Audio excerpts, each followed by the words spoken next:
ॐ नमो भगवते वासुदेवाय।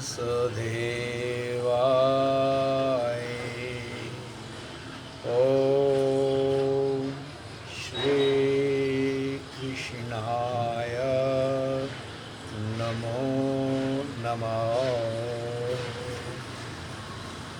ॐ नमः शम्भवाय च मयो भवाय च नमः शङ्कराय च महेश्वराय नमः शिवाय च शिवोत्तराय।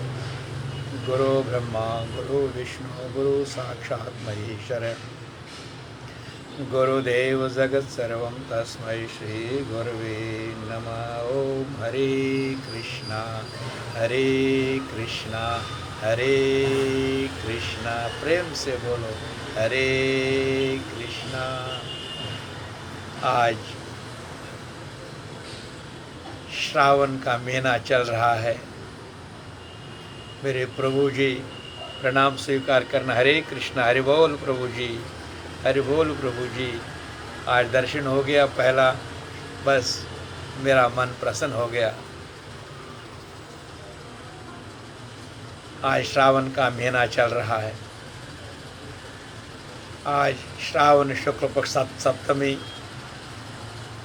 और गुरुवार भी है। जुलाई का अंतिम दिन है। अंग्रेजी में देखेंगे जुलाई का महीना, वो भी आज अंतिम दिन है।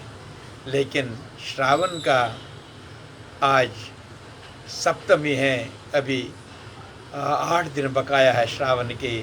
शीघ्र से अपने मन को जगाओ, मन को पवित्र करो, अपने आप को जगाओ, क्योंकि हमें ज्ञान प्राप्त करना है। भगवत गीता का अमृत पान करने का मतलब हमें आत्मज्ञान हासिल करना। बस यहाँ 3 ज्ञान हैं, एक भौतिक ज्ञान, एक आत्मज्ञान, एक ब्रह्म ज्ञान। हम यहाँ भौतिक ज्ञान में फंसे हुए हैं, इसीलिए भौतिक ज्ञान के कारण ही हम चिंता में शोक में डूबे रहते हैं। इसके कारण हमारे पास क्रोध बाय शौक, इसके कारण ही हमारे मोह राग देश सारा अगर है कुछ, ये अज्ञान के कारण, क्योंकि हम भौतिक ज्ञान में फंसे हैं। अगर निकलना है, आज भगवत गीता का अमृत पान करें, क्योंकि हर गुरुवार को हम यही भगवत गीता का अमृत पान करते हैं। लेकिन हमें सुबह रोज़ मैं आपको कहता हूँ, जैसे हम सुबह ब्रेकफास्ट करते हैं, शरीर का खाना खिलाते हैं, इसे अपने आत्मा को भी खाना खिलाना, आत्मा को भी संतुष्ट करना। भगवत गीता के श्रवण करने से, भगवत गीता के अगर हम एक अध्याय श्लोक पढ़ेंगे, रोज़ अभ्यास करेंगे, इस तरह से शरीर का खाना भी चलेगा, आत्मा का खाना भी चलेगा और भौतिक ज्ञान से निकलने का उपाय भी हमारे पास होगा। प्रेम से बोलो हरे कृष्णा। इसलिए आज गुरुवार है, सप्तमी है। सप्तमी के साथ साथ आज जनक जी, जो हमारे गीता सत्संग आश्रम के हमारे क्या मैं बोलूं कि सारा कार्यक्रम जो भी चलता है जनक जी के इस माध्यम से ही, और उसकी अर्धांगिनी जनकरानी माता। तो आज जनक जी का जन्मदिन है, उसको हम आशीर्वाद देते हैं। सदा खुश रहना, 70 साल उम्र हो। आप भी उसको आज सब अपना अपना आशीर्वाद दे देना, ताकि ये गीता सत्संग आश्रम नीति के अनुसार, धर्मशास्त्र के अनुसार जहाँ होगा वहाँ चलता रहेगा। भगवत गीता घर घर पहुँचे, भगवत गीता का संदेश घर घर जाए। श्री कृष्ण हर मन में है, हर शरीर में निवास कर रहा है, और लेकिन वो जागरूक होकर हर एक अपने कृष्ण का दर्शन करे भगवत गीता के माध्यम से। इसीलिए आज भगवत गीता का अमृतपान पहली अध्याय ही हम शुरू अभी पिछले गुरुवार से पूना वाकड़ से मैं आपके साथ आज बात कर रहा हूँ, सत्संग कर रहा हूँ। तो इस तरह से दुख पहली अध्याय विषाद योग की आज हम आगे ले जाएंगे। तो आज याद रखना, ये भगवत गीता का अमृतपान करना है तो हमें इसे क्या मिलता है, यही आज उस पर हम सत्संग करेंगे और आगे भगवत गीता के श्लोक का भी अमृतपान करेंगे। शुरू करेंगे पहले यही प्रार्थना से। ओम नमो भगवते वासुदेवाय। ओम श्री कृष्णाय नमो नमः। हरे कृष्णा श्री कृष्ण गोविंद माधव के।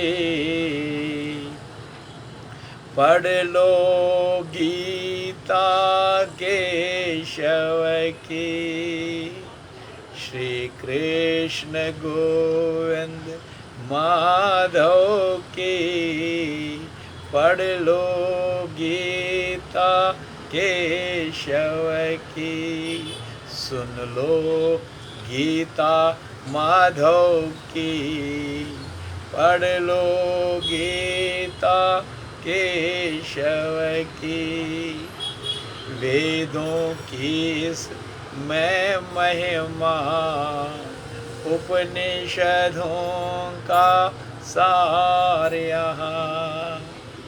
वेदों की मैं महिमा, उपनिषदों का सार यहाँ। अमृत धेनु है सबकी, पढ़ लो गीता केशव की। सुन लो गीता केशव की। पढ़ लो गीता केशव की। कर्म करो फल ना मांगो, कुरुक्षेत्र से ना भागो। कर्म करो फल ना मांगो, कुरुक्षेत्र से ना भागो। सुख दुख माया अपने अपने कर्म फल की, पढ़ लो गीता केशव की। सुख दुख ये माया अपने अपने कर्म फल की, पढ़ लो गीता केशव की। सुन लो गीता केशव की। पढ़ लो गीता केशव की। देह की मौत अटल यहाँ, बच के मनुष्य तो जाए कहाँ। देह की मौत अटल यहाँ, बच के मनुष्य तो जाए कहाँ। अमर आत्मा है सबकी, पढ़ लो गीता केशव की। अमर आत्मा है सबकी, पढ़ लो गीता केशव की। सुन लो गीता केशव की। पढ़ लो गीता केशव की। पढ़ लो गीता केशव की। सुन लो गीता केशव की।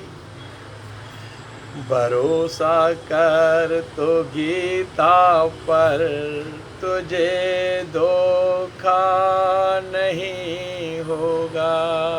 विश्वास करना, श्री कृष्ण यही कहता है, विश्वास करो विश्वास। भरोसा कर तो गीता पर, तुझे धोखा नहीं होगा।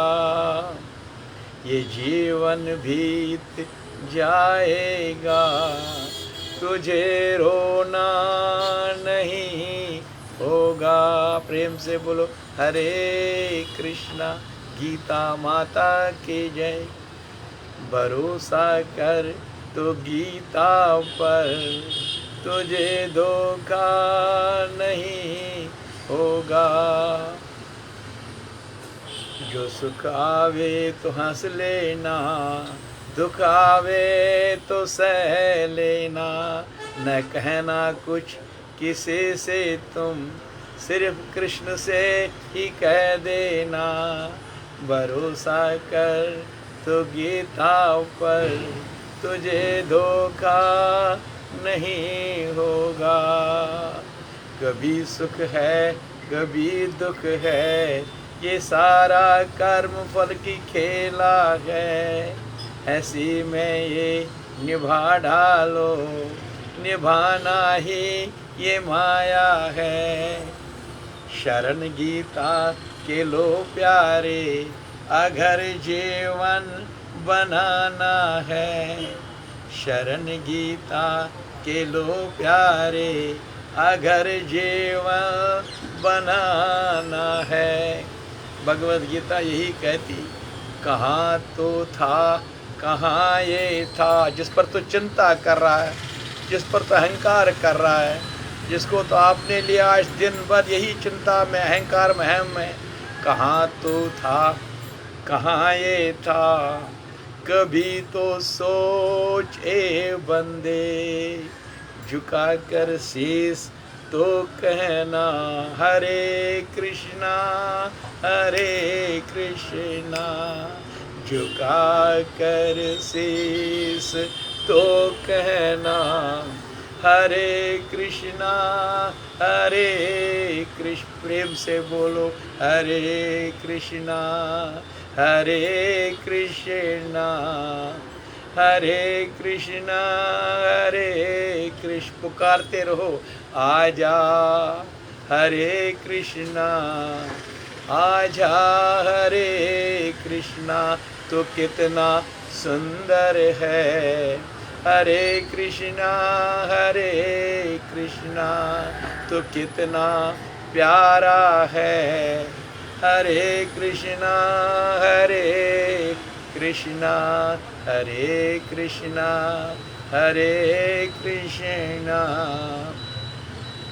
हरे कृष्णा। प्रेम से बोलो, हरे कृष्णा। गीता माता की जय। कहाँ तो था, यही भगवद गीता में समझाती है। कहाँ तो था, कहाँ ये था।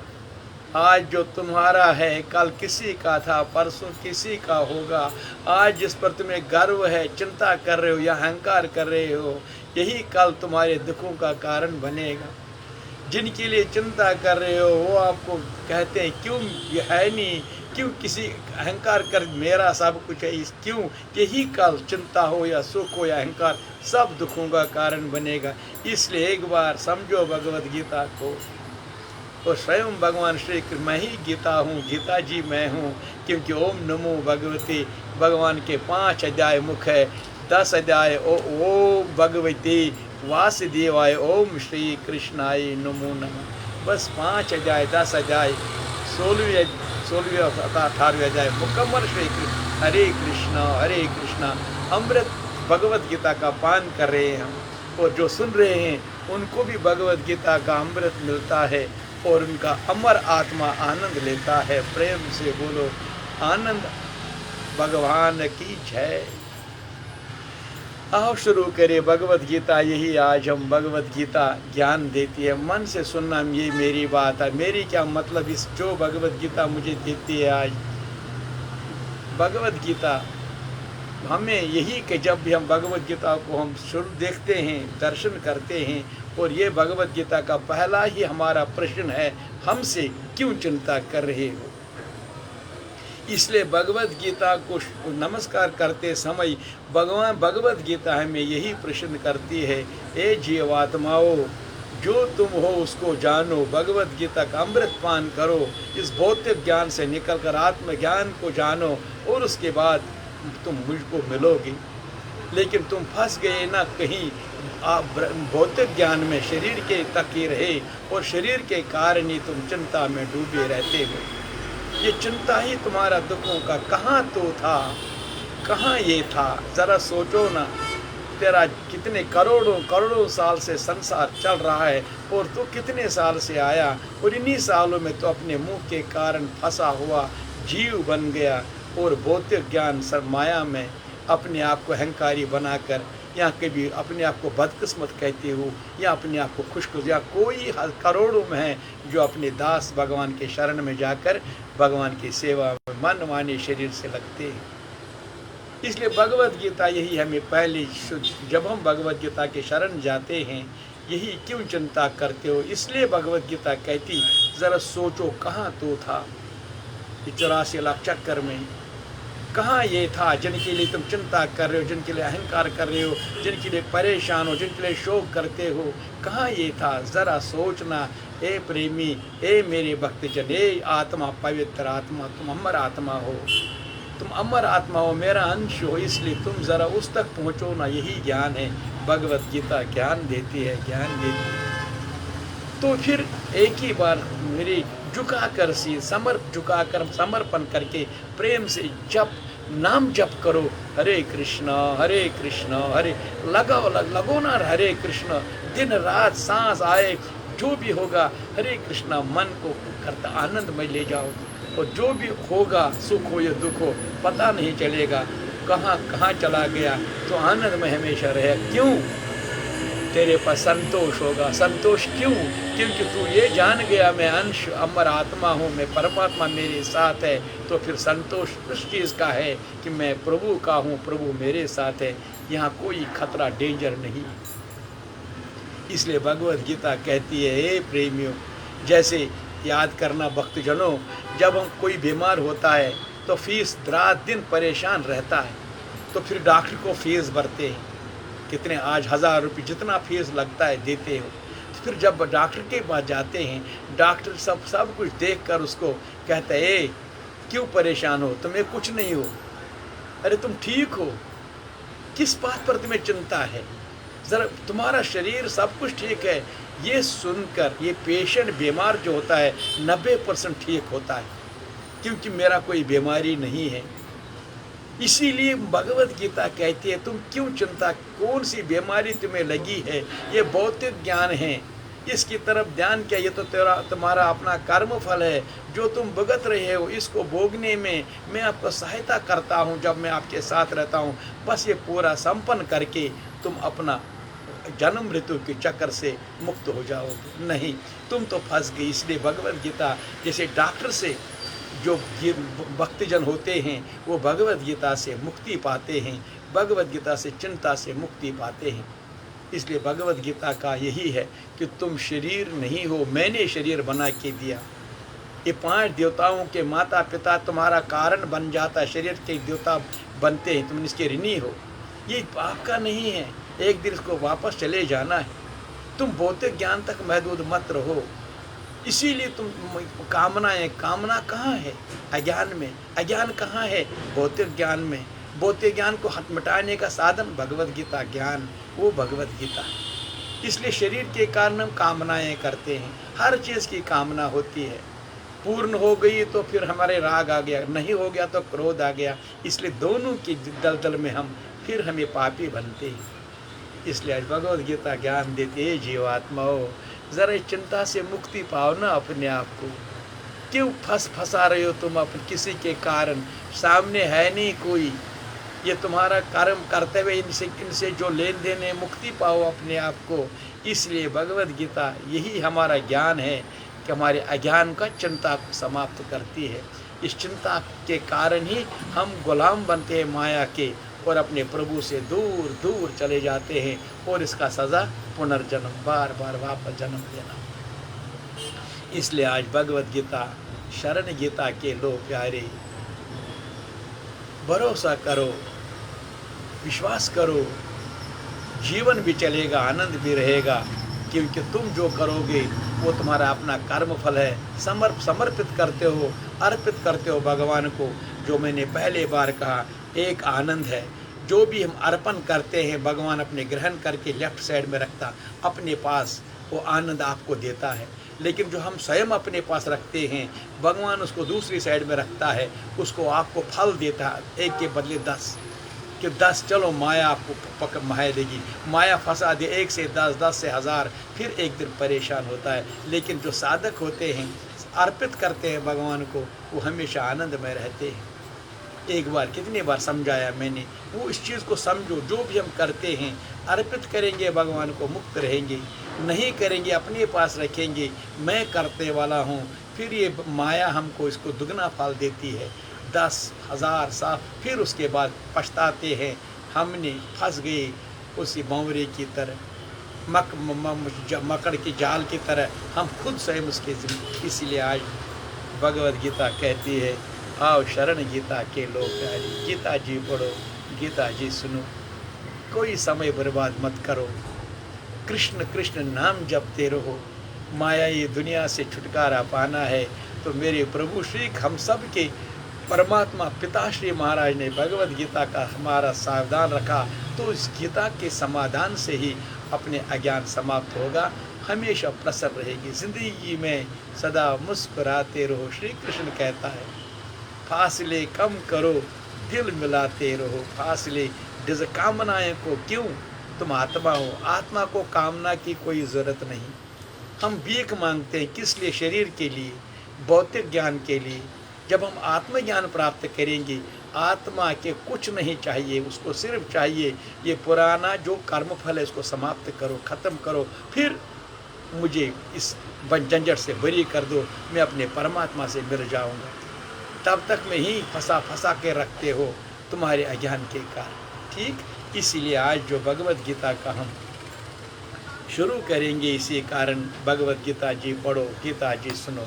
हर अभी इतने साल से गीता सत्संग आश्रम में अभी जान सब बैठे हैं, बैराज बैठे हैं, सोनू बेटा अभी भी आ गए।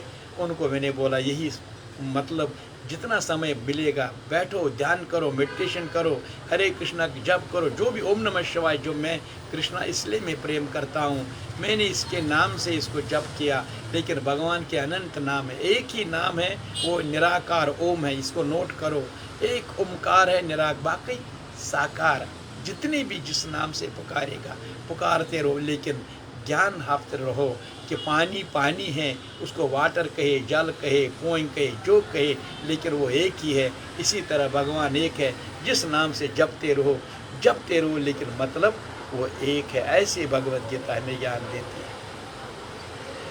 इस तरह से हम मुक्ति पाते हैं इस संसार के बंधन से, नहीं तो हम झंझट में फंस जाते हैं। आज हमें ये चाहिए, पढ़ाई चाहिए, नौकरी चाहिए, घर चाहिए, बच्चे चाहिए, पोते, और अंत में यही कहता हूँ मुझे क्या हो गया। जब वही बच्चे खोखमुत कहते हैं, स्वयं अपना देखते शरीर का वो खोखमुत का रूप धारण करता, जन्म मृत्यु जरा व्याध दुख दोष दर्शनम, कभी इस दोषों को भी देखो, तब पता चलेगा क्यों भगवत गीता कहती है गीता जी में शरण हो जाओ, तब कृपा होगी, तब आनंदमय तुम संसार के बंधन से मुक्ति पाओगे। और यहाँ जब तक रहोगे हंसते रहोगे, ज़िंदगी में सदा मुस्कुराते रहो। कहाँ मुस्कुराओगे? जब तुम माया के अधीन हो गई, शरीर भौतिक ज्ञान में फंसे हुए हो, वो कभी हंसने नहीं देगा। जितना धन ज़्यादा आएगा उतना रुला देगा, जितना कम होगा उतना रुला देगा। जितना तुम्हारे पास आ गया राग के देश में, क्रोध के देश में, हर बार हर चीज़ में उसमें रुला देगा। इसलिए भौतिक ज्ञान से निकलने का उपाय सिर्फ भगवत गीता, इस गीता जी से निकलने का उपाय करो। बस गीता जी पढ़ो, गीता जी सुनो। इसी गीता में अमृत से हमें कृपा हो गया। श्रावण का महीना भी सप्तमी है, इसलिए कल अष्टमी 2 है, याद करना। कल अष्टमी 2 है, कल एक अष्टमी है, परसों एक अष्टमी है। जो व्रत की अष्टमी शनिचरवार को है, बटवार दोष अठम पगातिच अठम, यम दो पैतृ पाकाश पैतृों का उनको काल होगा। जन्मदिन किसी को होगा वो अष्टमी के दिन दूसरे अष्टमी को होगा। इसलिए हमारा पुष्प अर्चना भी हवन को करेगा। हम पुष्प अर्चना गीता सत्संग आश्रम में करते हैं, मैं यहाँ भी करता हूँ पुष्प अर्चना। ये हवन नहीं कर सकता यहाँ, मैं यहाँ पुष्प अर्चना वो शनिचरवार सुबह 9:30 से शुरू होगा, 2-2.5 घंटे अष्टमी का व्रत है उस दिन। इसीलिए आज हम इस चीज़ को याद करें, श्रावण का महीना चल रहा है, धर्म का महीना चल रहा है, ज्ञान का महीना चल रहा है, अभी दिन रात। फिर उसके बाद अर्थ का महीना आएगा, उसके बाद एक कामनाओं का महीना, उसके बाद आनंद का महीना चौथा। इसलिए एक दिन महत्वपूर्ण है। ज़रा गीता जी से मन लगाओ, हर समस्या का समाधान। प्रेम से बोलो ओम नमो भगवते वासुदेवाय, ओम श्री कृष्णाय नमो नमः। हरे कृष्णा हरे कृष्णा हरे कृष्णा। आज पहली अध्याय जो है उसके हमने पहले 10 श्लोक 10 श्लोक पढ़े, क्योंकि उसमें यही संजय कौन था मैंने बताया, धृतराष्ट्र कौन, श्री कृष्ण भगवान और अर्जुन। हम यही पहले आज फिर दोहराएंगे। अज्ञान धृतराष्ट्र संजय ज्ञान प्रकाश देता उसको, जो ज्ञान सुनता है समझता वो श्रवण आगे लेता है और स्वयं भगवान कृष्ण गुरु बनता है और गुरु बनकर उपदेश देता है किसको? अर्जुन शिष्य को। और हम परंपरा हमको सिखाता आज, आओ तुम अपने आप को समझाओ, यही परंपरा, तुम गुरु के शरण हो जाओ। जैसे श्री कृष्ण अर्जुन के उपदेश देता है, लेकिन अर्जुन शिष्य बन के शरण हुआ है। हर एक को अर्जुन की तरह शिष्य बनना चाहिए, अर्जुन की तरह शिष्य बनना चाहिए। गुरु तो मिलेगा हर रूप में कहीं, लेकिन जब अर्जुन की तरह शिष्य बनेंगे, गुरु कृपा होती है, फिर हर रूप में समस्या का समाधान बनता है। समस्या क्या है? आवागमन से छुटी। समस्या क्या हमारी? मैं कौन हूँ, उसको मुझे जानना है। उस जानने के लिए यही भगवद गीता 10 श्लोक पहला हमने धृतराष्ट्र अज्ञान, उससे संजय, जो भी सुनता श्रवण करता ज्ञान के माध्यम से। और ज्ञान कौन देता है? स्वयं गुरु भगवान। किसको देता? शेष अर्जुन को। यही परंपरा 10 श्लोक हमने पढ़े। आज 11वें श्लोक से आगे ले जाएंगे। कुछ श्लोक यहाँ तो ज़्यादा टाइम लगता है, इसलिए कुछ श्लोक पढ़ने से भी हमें कृपा होती है। प्रेम से बोलो हरे कृष्णा। गीता सत्संग आश्रम में जितने भक्तजन बैठे, पुणे शहर में जनक रानी माता, कश्मीर में बिहारी लाल जी, इस वक्त दिल्ली में राजू, जहाँ भी जो बैठे इस वक्त भक्तजन, और मेरा बम्बई में लाला, हमारा लाला जी बैठा है। इसलिए जो जहाँ जिधर बैठे हैं वो अपनी भगवद गीता के सामने अगर है तो 11वें श्लोक भगवद गीता को निकालिए, उसी को हम आज आगे 2-3 श्लोक को अमृतपान करेंगे। अपने सावधान होकर अब भगवद गीता को, लेकिन मन, इसको मैं और किसी दिन बताऊंगा कि भगवद गीता से पहले अपने आप को पवित्र कैसे होना चाहिए, वो हम फिर इसी बीच में एक दिन लगाएंगे। तो आइए शुरू होकर पहले नमस्कार करो। हरे कृष्णा हरे कृष्णा हरे कृष्णा। अयनेषु च सर्वेषु यथा भागम अवस्थिता भीष्ममेव अभिलिख्यन्तो भवन्तः सर्वे वही। आज इसको हमें समझना होगा। इसलिए ही सब मोर्चों पर अपनी अपनी जगह स्थित रहते हुए आप लोग सब के सब भीष्म को ही सब ओर से रक्षा करें। क्या बात है, ये आज महत्वपूर्ण, ये बड़ी इम्पोर्टेंट आज श्लोक है भगवद गीता का। बार बार हम जो शंका करते हैं, विश्वास नहीं करते हैं, उसी कारण हम कहाँ से कहाँ गिर जाते हैं। इसलिए ये देखिए ना, किसको रक्षा करनी है? जो अजय है, जिसका वरदान है, अमर है, वो अपनी इच्छा से मृत्यु चाह करेगी, लेकिन उसी की रक्षा करने। क्यों? क्योंकि मन में कहीं अज्ञान है, अब वो कभी अंधविश्वास है, क्योंकि ये शायद गलत मत करेगा। इसीलिए ये बात को पहले नोट करो।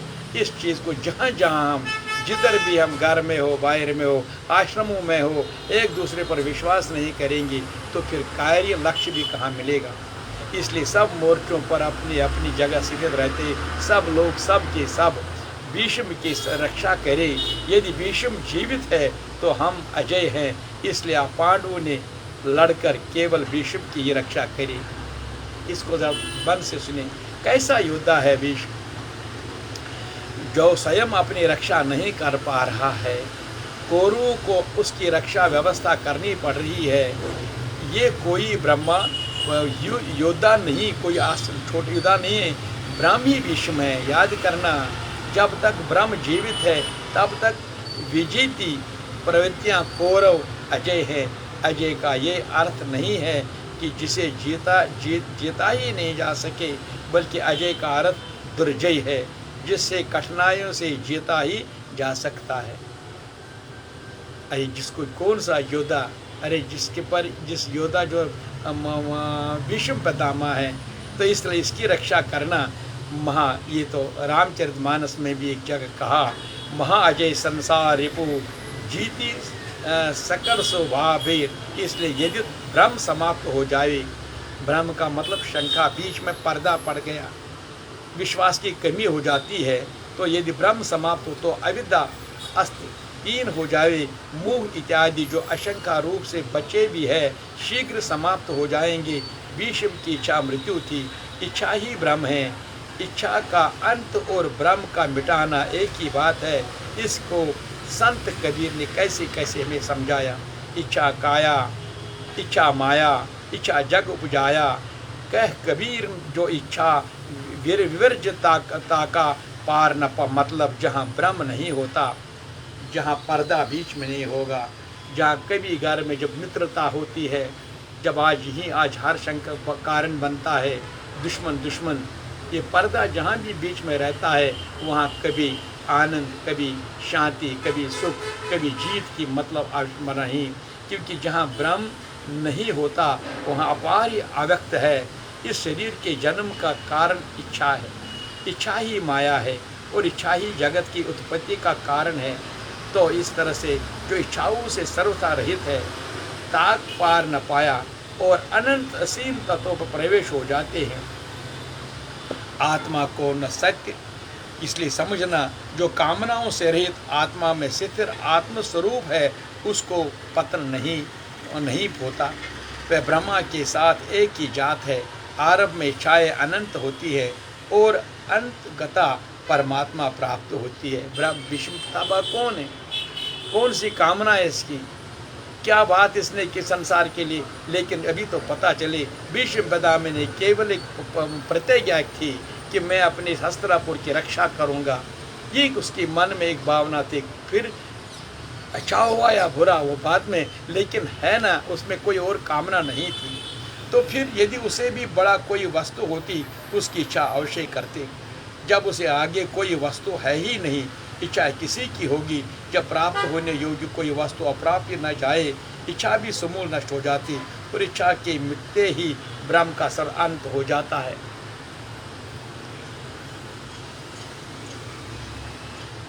यही भीष्म की इच्छा मृत्यु है।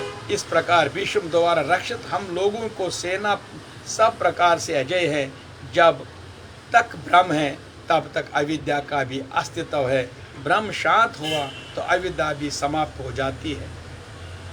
इसीलिए सोरेशु ब्रह्म माया सरेशु ब्रह्म, हे कृष्णा ये में ब्रह्म मजई नबर करतम म्यान्य दयो म्योन बोस्तम, ये में ब्रह्म मजई। जब तक ये ब्रह्म एन ओ नो माया का ये दुनिया, तब तक कहाँ शांति, कहाँ आनंद। जब ये ब्रह्म की समाप्ति होती है, ब्रह्म का ज्ञान समाप्त नहीं, ब्रह्म का ज्ञान होगा। ये एन ओ नो एक ब्रह्म है, के एन ओ डब्ल्यू नो, इन्हीं को जानना हमारा भगवत गीता का। क्योंकि दो ब्रह्म है, एक ब्रह्म जो माया, जो अभी हमें इसको हम भौतिक ज्ञान कहते हैं, वो एनो नो हम उसी में फंस गई और वही कामनाएं हम करते हैं। जब एनो को समझेंगे ज्ञान के माध्यम से, उसको हम समझेंगे, फिर के एन ओ डब्ल्यू तक हम पहुंच जाएंगे। फिर उसके आत्मज्ञान के प्रकाश से हम जानेंगे कामनाओं का समाप्ति होगी, हर चीज़ का समाप्ति होगी। केवल कामना एक होगी परमात्मा की। कैसे कर्म फल समाप्त होगा, और यही भीष्म पितामह का भी मतलब, उसको अपना कर्म फल को समाप्त करना था, इसीलिए वो इंतज़ार में रहा। भीम द्वारा रक्षित इन लोगों को सेना जीतने के सुगम है। भाव रूपी भीष्म भाव से वे क्षमता है कि अविदित परमात्मा के विदित हो जाता, और श्री कृष्ण ने इसे श्रद्धा कहकर संबोधित किया। भाव में वह क्षमता है कि भगवान की भी वश में कर लेता। भाव से संपूर्ण पुण्यमय प्रवृत्तियां का विकास है। ये पुण्य का संरक्षक है। कितना बलवान कि परम देव परमात्मा का संभव बनता है, किंतु साथ ही इतना कोमल भी है कि आज भाव है तो कल अभाव में बदलते रहते हैं।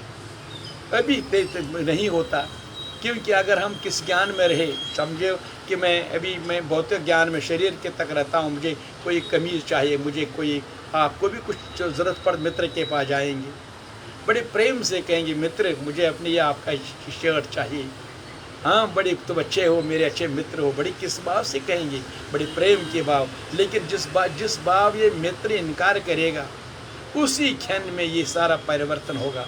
अभी ये मन जो पवित्र भाव से प्रेम करता था, क्योंकि कामना के कारण अभी वो बदल जाता है। अरे तू कौन सा मित्र, मैं जानता हूँ, मैंने ये दिया था, वो सारा खेल बिगड़ जाती है। इसलिए बी अवेयर, खबरदार हो जाओ, मेरी भगवत गीता का माध्यम से कहती है। बदलते देर नहीं लगती। आज आप कहते हैं कि महाराज बहुत अच्छे हैं, कल कह सकते हो कि नहीं हम तो देख महाराज खीर खाते हैं, ये और कुछ करते हैं, मैं नहीं जानता ये क्या करता है। अरे अभी तुम एक बात करते हो, इसीलिए ज़्यादा समय नहीं लगता है।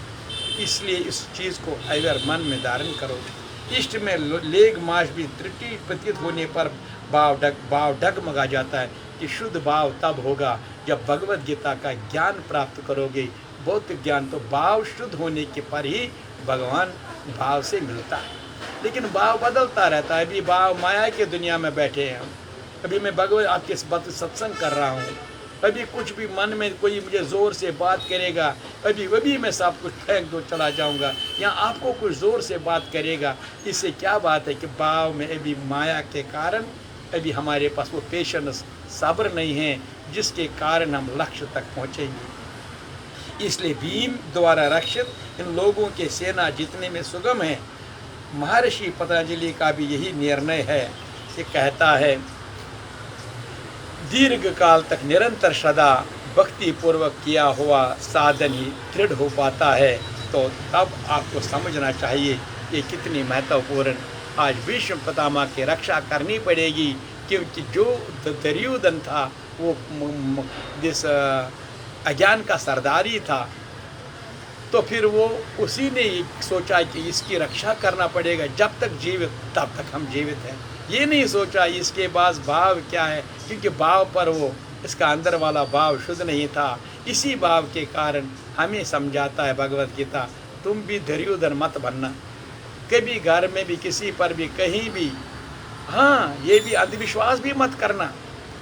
तुम अंधविश्वास का, जैसे लोगों ना आज कर्मकांड की बात आती है, बोले हमारा मैं बार बार कहता हूँ हमारा कर्मकांड 3 दिन है, दरहम कयम तबयम। ये 11 दिन के 12-13 दिन के बाद कोई क्रिया, क्योंकि हमारे आज शास्त्र में समय के अनुसार जो होती है, लेकिन चौथे दिन कोई पंचक नहीं, कुछ नहीं। लेकिन हमारे इन्हीं कारणों के कारण उन्हीं भावों को अशुद्ध भाव से हमने अशुद्ध भाव मिला दिया, और शास्त्र बन के आज हम उस पर जीते। इस शास्त्र को समझना चाहिए। जब तक भाव शुद्ध होगा तब तक बाई नहीं होगा, बाई तक होगा तब तक यही शास्त्र चलेंगे। क्योंकि हम डर के मारे, हमारे माताएं कहती अगर इस नगर में आयाल को स्वार रोज पगह गस बार रोज कन फुल लगो पे गुरु जी मिस लगे पोतुस कन फुल क्या गो बे मरन। ऐसे भाव, ऐसे मन, अशुद्ध भाव, अशुद्ध विश्वास, इसीलिए ये तब तक ये रहेगा, तब तक हमारा भगवान से मिलना, शांति प्राप्त करना, आनंद प्राप्त करना असंभव है। इसीलिए दीर्घ काल तक निरंतर श्रद्धा भक्ति पूर्वक किया हुआ साधन तो दृढ़ ही पाता है। आज आगे वाले श्लोक में जाएंगे। ये कौन सा श्लोक है? ये है 12वां श्लोक। तस्य संजन्यन हर्षम कुरुवर्ध पितामह सिंहनादम विंदा उच्ची शंखम ददमो प्रतापवान। अब 12वां श्लोक है। इसमें थोड़ा मन लगाकर और देखिए इस भगवान क्या कहता है। कोरु में वृद्ध बड़े प्रतापी पितामह भीष्म ने उस दुर्योधन के हृदय में हर्ष उच्च स्वर में सिंह का दहाड़ के समान गरज कर शंख बजाया। अब जब ये सुना, ये देखा, किसके पास जाया, किसके पास गया था? आपने पहले सुना, याद है? वो इसके पास नहीं गया, द्रोणाचार्य के पास गया था। द्रोणाचार्य को यह सुना रहा, बता रहा है। इसलिए जब भीष्म पितामह ज्ञानी थे, वो स्वयं प्रभु के भक्त थे, तो उन्होंने वो 8 वसु में से 7 वसु जो गंगा माता ने वापस भेजे थे, 1 वसु यहाँ रह गया। यही कारण कि उनके कुछ पिछले जन्मों को कुछ बकाया था, वो जन्म भोगने के लिए, कर्म भोगने के लिए वो इंतज़ार करता रहा। तो उसने शंख उठाया, शंख बजाया, उसके हृदय में ये गूंजा, ये देखो मैं हूँ, याद करना। इस पर भगवान हमें क्या समझ, इस पर अपने बलाबल का निर्णय लेकर शंख ध्वनि हुई। शंख ध्वनि पात्रों के पराक्रम की घोषणा है। जीतने पर कौन सा पात्र आपको क्या देगा?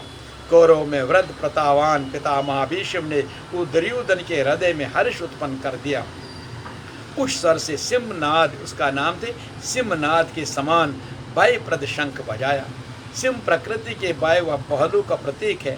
घोर जंगल के नीरव एकांत में शेर को दहाड़ कान में पड़ जाए तो रोंगटे खड़े हो जाते हैं, हृदय कांपने लगा। ये ऐसा जैसे कहीं शेर गरजने की आवाज़ आएगी, उतनी आवाज़ नज़दीक आएगी, कितना ऐसे ही वही आवाज़ उस शंख के निकले हुई सब जगह फैल दी, आवाज़ सुनाई गई। तो जो बुद्धिहीन था ही ये दुर्योधन, तो उस मन में ये लगा शायद देखो हृदय कांपने, यदि भी शेर आपस में मिले दूर हों, भाई प्रकृति में होता है, भाई प्रकृति में होता है, परमात्मा में नहीं। प्रकृति कौन है? यही भौतिक ज्ञान। याद रखना, एक एक पॉइंट समझ लेना है कि भाई से मुक्ति पाओ, शरण गीता के लो पे यही समय है प्यारे कि गुरु यमन योगी शासन, ये नोट करो इसका, गुरु यमन योगी शासन तिम शासन भाग्यवान, मरण कोई बाई तिमन चुकासन ते दफन गुरदार है। गुरु कुछ कहते हैं जो शिष्यों को इन बाई से मुक्ति देता, ये नहीं जो संसार देता है और संसार देता है। आज महाराज ये आज प्रथा बनी, आज मैं बटो चो बाब मैं बने या सोर बंगल मैं बने सो तन वो से गरीब जन बाबा तनशी माला, ये माला माल नहीं, हमें माया से गरीब बनना है, परमा से नज़दीक जाना है। यहाँ तो रखो ऐसे ये कि मेरा नहीं है, ये सारा ईश्वर का है, मेरा मन एक ये प्रभु का है। इसलिए ये भगवान कहता है यहाँ पर, ये भाई किस में है? ये भौतिक ज्ञान में है। आनंद किस में है? वो परमात्मा में है। ये इसीलिए वह तो अभय सता है। ब्रह्म रूपी भीष्म यदि विजय होता तो प्रकृति के जिस वायरन में आप है उसे अधिक बाई के आवरण में बांधा देगा। बाई के एक परत और बढ़ जाएगी, बाई का आवरण घना हो उठेगा, ये ब्रह्म के अतिरिक्त और कुछ नहीं दे सकेगा। अतः प्रकृति से निवृत्त ही गंतव्य का कर्म मार्ग है। संसार में प्रवृत्ति तो घोर अंधकार की छाया है, इसके आगे कौरवों की कोई घोषणा नहीं है। कौरवों की ओर से कोई बाजे का 7 बजे, किंतु कुल मिलाकर भी वे बाई ही प्रदान करते हैं, इसे अधिक कुछ नहीं है। प्रत्येक विकार कुछ न कुछ बाई तो देते हैं, इसलिए उन्हें भी घोषणा की है। उनका मतलब इसका सार भी क्या है? उसने शंख बजाया लेकिन इसने बाई दिखाना शुरू किया, क्योंकि लोग डरेंगे मेरे धन से, लोग डरेंगे मेरे ज्ञान से, लोग डरेंगे मेरे, लेकिन ज्ञान भी वही होना चाहिए जो परमात्मा ये भौतिक ज्ञान का नहीं, धर्मशास्त्र का ऊपर जो जिसमें छुपा हुआ हो, जिसमें रहस्य है। अहिंसा परमो धर्म, जहाँ हिंसा की बात है, हिंसा का भोजन होगा, हिंसा का प्रसाद होगा, वहाँ कहाँ होगी ये बाई? वहाँ केवल दिखावा होगा, वहाँ दुखों को डराना होगा, लेकिन अपना अंधकार ही रहेगा। वहाँ अंधकार से निकलने का कोई उपाय नहीं है। मन में ये मेरी बात विश्वास से सुनो, क्योंकि जितना तुम बाई दूसरों को सिखाओगे, दूसरों को डराओगे, डराने के बजाय अपने डर को दूर करो, भगवान से अनंत प्रेम करो, तब पता चलता है मैं भगवान का होता हूँ। अब आगे देखिए 14वें 13वें श्लोक में क्या है? तथा शंख च वीर्य पन तथा शंख च वीर्य च पन्नवान कगो मुखा सहसा एव अभयंत सा शब्द तमुल अभवयत। अब ये देखिए, तदंतर अनेक शंख नगाड़ी ढोल नरसिम्हादि बजाए एक साथ ही बजे, उनका शब्द भी बड़ा भयंकर हुआ। भय का संचार करने के अतिरिक्त कौरवों की कोई घोषणा नहीं। भूमि की विजेती प्रवृत्ति सफल होने पर मुहमयी बंधन और घना कर देती। अब पुण्यमयी प्रवृत्तियाँ की ओर से घोषणाएं हुई, जिनमें पहली घोषणा योगेश्वर श्री कृष्ण की। अब उनको लगा यही क्या भीष्म ने शंख बजाया है और धाड़ पहुंच गया, सबको रोंगटे खड़े हो गए। अब और कोई नहीं, अब स्वयं भगवान श्री कृष्ण की पहली बात है। तो श्री कृष्ण की बात हम समझेंगे पहले। तथा शैवे हे युक्ते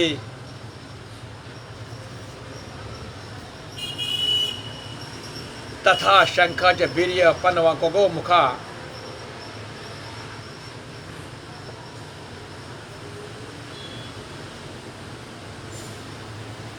भगवान श्री कृष्ण का है तथा शेवेत हे युक्ते महति संदने स्थितो माधव पांडवश्चैव देवो शंख प्रदो मता। माधव पांडवश्चैव देवो शंखो प्रदो मता। इसके उपरांत शवेत जिन्हीं में लेग मास्त मात कलमा दोष नहीं है। कौन? स्वयं। प्रेम से बोलो हरे कृष्ण। स्वयं भगवान जो अभी गुरु के रूप में ज्ञान देता है हम सबको, अपने पहला हमारे तरफ जो शिष्य बन के बैठा है अर्जुन। इसके उपरांत शवेद गोड़ों से युक्त जिनके लोमेश कालिमा दोष नहीं है। शवेद सात्विक निर्मलता का प्रतीक है। मेहता संद ने महान रथ पर बैठे हुए योगेश्वर श्री कृष्ण और अर्जुन ने भी अलौकिक शंख बजाई। महान रथ पर बैठे योग श्री कृष्ण और अर्जुन ने भी अलौकिक शंख बजाई।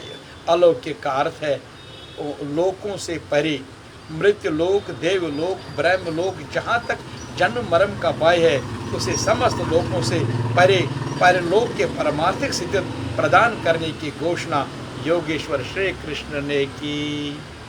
फिर बोलो, मृत्यु लोक से जो ब्रह्मलोक, जो अलौकिक शंख जो उसने बताया बचा, उसका मतलब ये पृथ्वी लोक के लिए नहीं, वो मृत्यु लोक, देवलोक, ब्रह्मलोक, जहाँ तक जन्म मरण का भय है उस समस्त लोकों के परे अतिरिक्त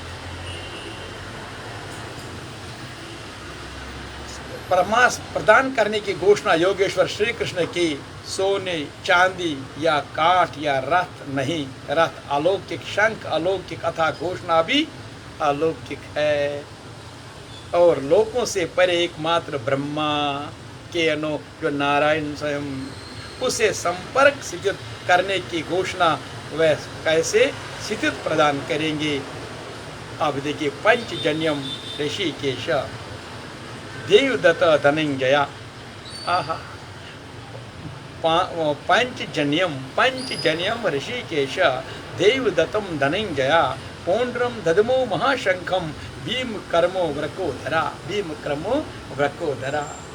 अब ऋषिकेश जो हृदय को सर्वज्ञात है। ऋषिकेश किसको कहते हैं? जो हृदय के सर्वज्ञाता है।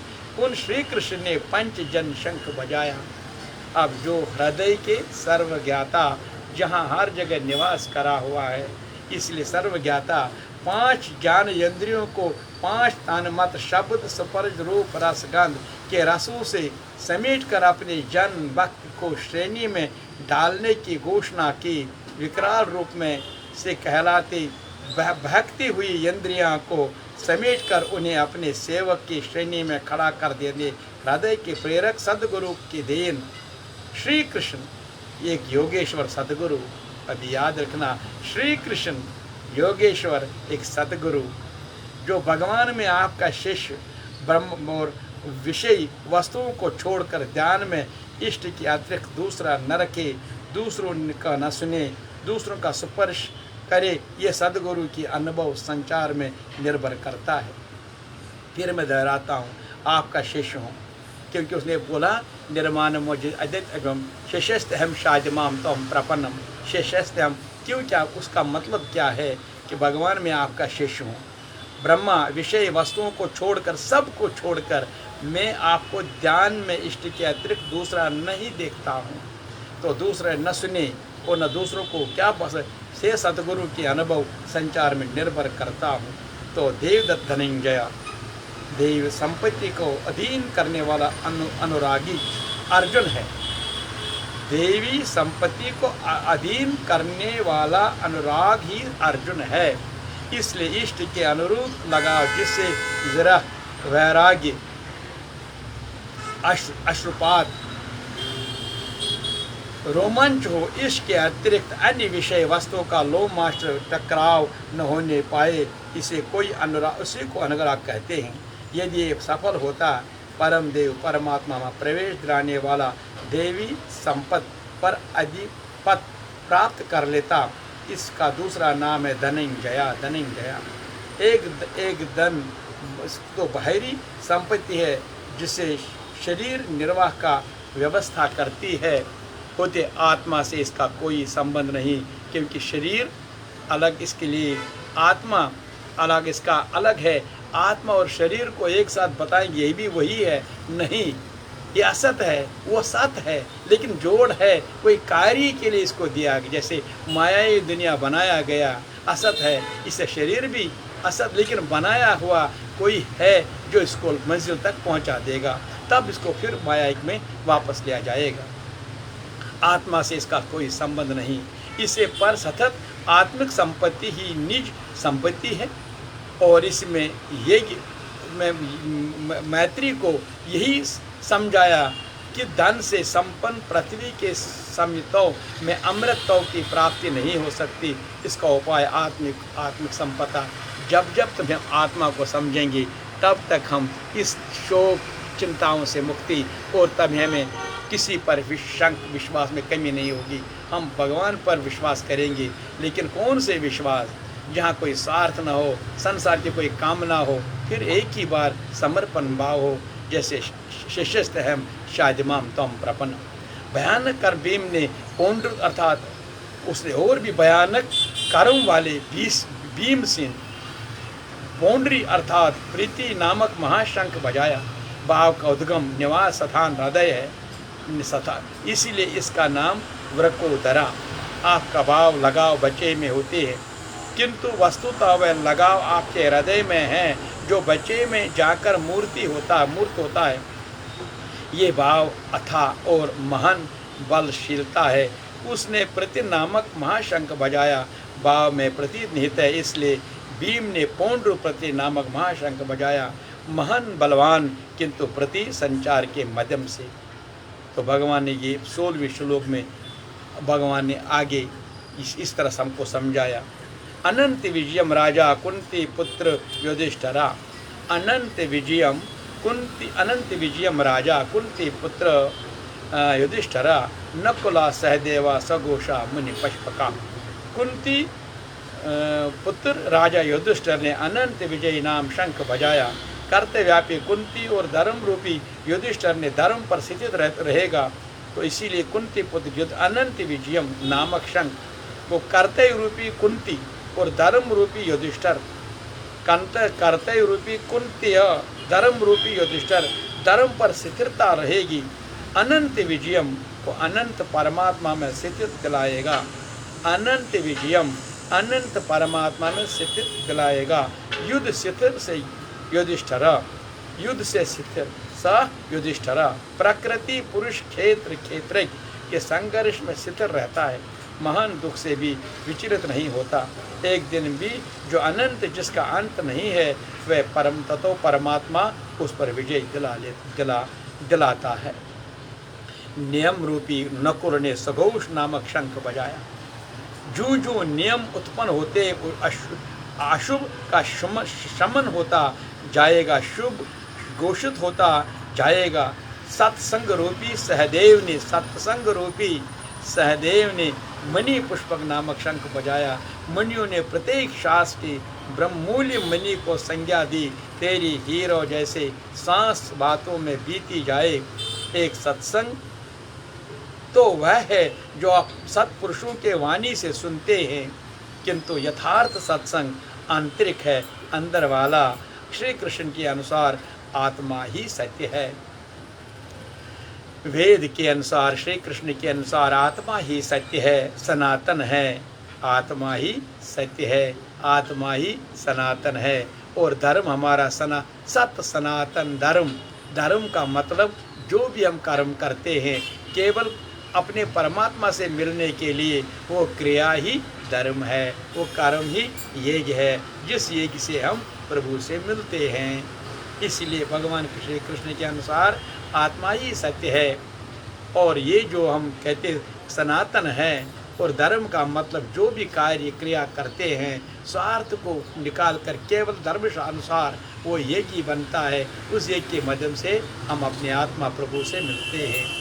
लेकिन ये नहीं कि जो आजकल के शास्त्र बनाए गए अरे जिसमें हिंसा की, मैं फिर दोहराता हूँ, बड़ी मन दुखित होता हूँ, जहाँ में देवी देवताओं को भी प्रसाद चढ़ाने जाते हैं और वो बुद्धिमान लोग जो अपने आप को बुद्धिमान कहते हैं वो भी अपने आप को कहते हैं हमने इतना किया, लेकिन कभी मन से कभी जवाब नहीं मिला उनको। ये क्या करते हो? एक मुंडी को जिस जिस जिस जानवर को हम मारते हैं, एक मुंडी को एक बार देखो, उस मुंडी के जेब जो है ऐसे दबा कर कहता, ए जीवो तुमको क्या हो गया, किस लिए तुम ये शरीर का मांस ले रहे हो? तुम्हारे लिए ईश्वर ने कितनी वैरायटी रखे हैं, ईश्वर ने तुम्हारे लिए कितने कितने चीज़ रखे हैं, उनको भूलकर हम के पीछे पड़े हो, इसका पाप लगेगा, कल तुम्हें भी यही बनना पड़ेगा, यही बनना पड़ेगा। पुनरपि जननम पुनरपि मरणम पुनरपि हर्भ निवासम। क्यों अपने आप को दागी बना देते हो? फिर भी तुम अपने संत, अपने भगवान को भी चढ़ाते हो, अपने बड़े बड़े ये कहते हैं ये महान प्रसाद है। कभी प्रसाद नहीं, जहाँ हिंसा होगी वहाँ कोई प्रसाद नहीं होगा, बिल्कुल कोई प्रसाद। मैं भगवत गीता के माध्यम से कह, वहाँ प्रसाद तब होगा जब वहाँ प्रेम होगा, मन वाणी शरीर से किसी को तकलीफ नहीं दिया होगा, तो फिर कृपा होगी।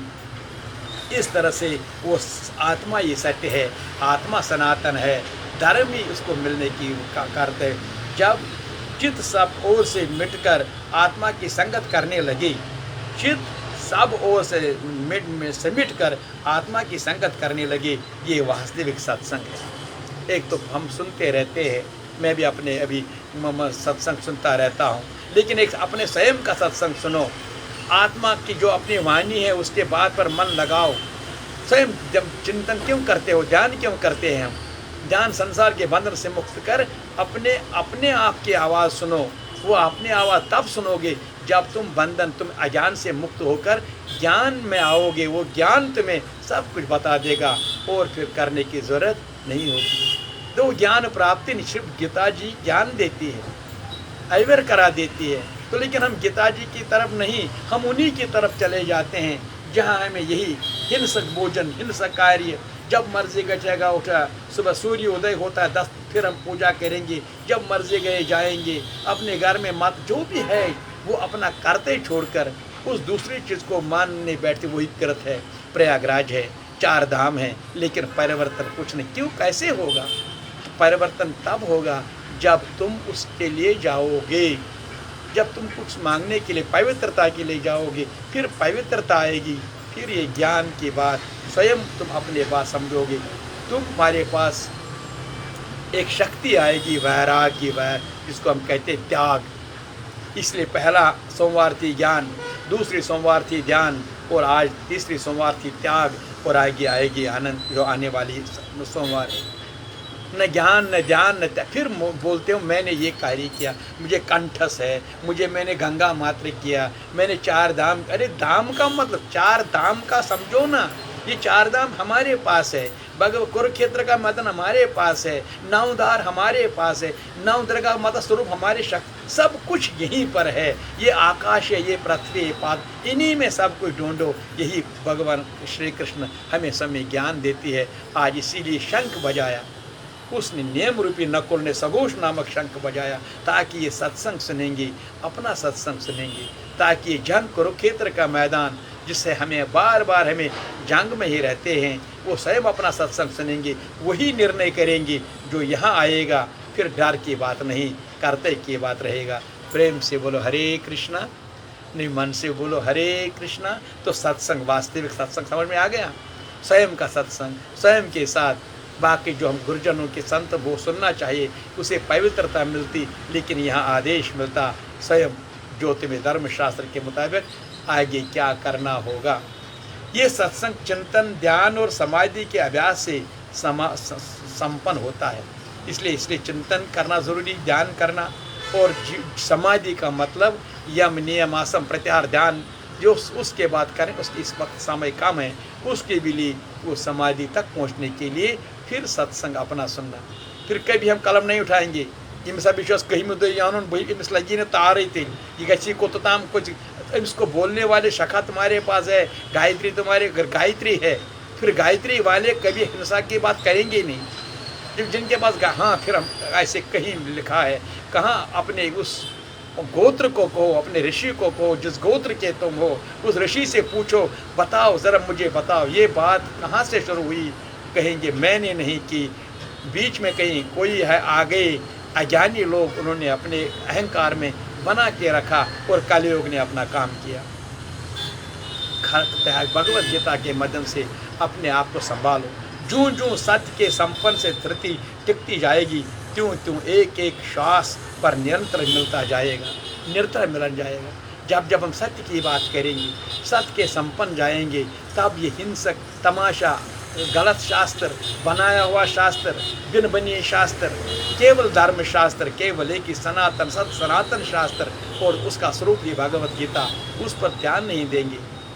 तो इस तरह से ये जब ये नियम रूपी नकुल ने जो मुनि पुष्पक सत्संग सुनने की आवाज़, ये शंख बजाया, स्वयं की आवाज़, सत्य की आवाज़ सुनेगा, मन से इंद्रियों को निरोध होता जाएगा।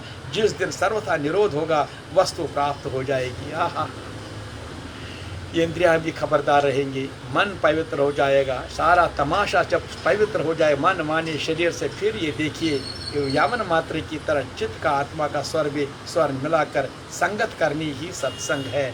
इसलिए उसने ये शंख बजाया, श्री कृष्ण ने इसलिए शंख बजाया जो पंचजनी हर एक ने, और जो शंख विषम पितामह में बजाया उसमें क्या बात, उनने क्या देखा।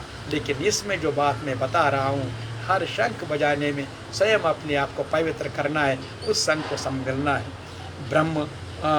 ब्रह्मणा कठोर किंतु शास्मिन पुष्प से कोमल है। पुष्प तो विकसित होने से टूटने पर कोमलता है, किंतु आप अगले श्वास तक जीवित रहने का गारंटी नहीं दे सकते। किंतु सत्संग सफल होने पर प्रत्येक श्वास पर नियंत्रण दिलाकर परम लक्ष्य का प्राप्त कर देता है। क्यों भगवान कैसे बार बार काफी घुमंड जपानस राजा बन चुके। एक श्वास पर भी तुम्हें अपने निरंतर नहीं है। अभी श्वास लिया, दूसरे श्वास लेना तुम्हारा काम नहीं है।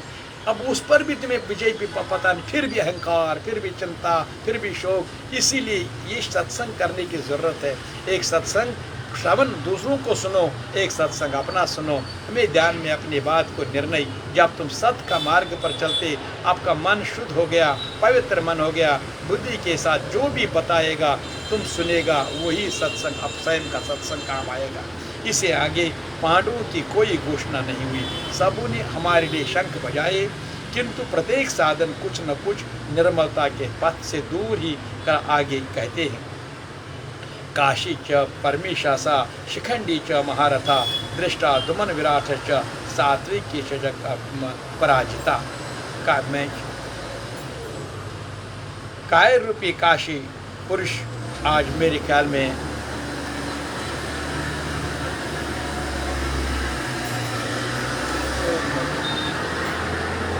प्रेम से बोलो हरे कृष्णा। अब मैं जल्दी जल्दी ज़्यादा फिर दूसरे को इसको करेंगे। काशी च परमेशासा शिखंडी च महारथा दृष्टाधम विराट च सात्विक च पराजिता द्रपदय च सर्वशा पृथ्वी पते सबद्र च महाबाहु शंखन ददमो पृथक पृथक। श्रेष्ठ धनुष वाले काशी राज महारथी शिखंडी एवं दृष्टाधम राजा विराट, अजय सत्विकी राजा द्रपद एवं द्रौपदी के पांचों पुत्र, बड़े बड़े भुजा वाले सुभद्रा पुत्र अभिमन्यु, इन सभी ने राजन सब ओर से अलग अलग अपने अपने शंख बजाए। सघोष दत्राष्ट्रान रदांच गदारेत नभश्च पृथ्वीम च एव तमुल विनादे। और उसे भयानक शब्दों ने आकाश और पृथ्वी के गूंजते हुए दस्त्राष्ट्र की यानी आपके पक्ष वालों हृदय विदीर्ण कर दिए। आप ये देखिए, अथ व्यवस्थिता दृष्ट्वा धृतराष्ट्रान् कपिध्वजा प्रवृत्ते शस्त्र संपाते धनु उद्यमे पांडव ऋषिकेश तदा वाक्यम इदम अहो महीपते सैन्योव्यो मदे रथम तथापि में अर्जुन। हे राजन, इसके बाद कपिध्वज अर्जुन ने मोर्चा बांधकर डटे हुए धृतराष्ट्र के संबंधियों को देखा। शस्त्र चलने के लिए तैयारी की, धनुष उठाकर ऋषिकेश अर्जुन से ये वचन कहा, हे अच्युत, मेरे रथ को दोनों सेनाओं को बीच में खड़ा करो।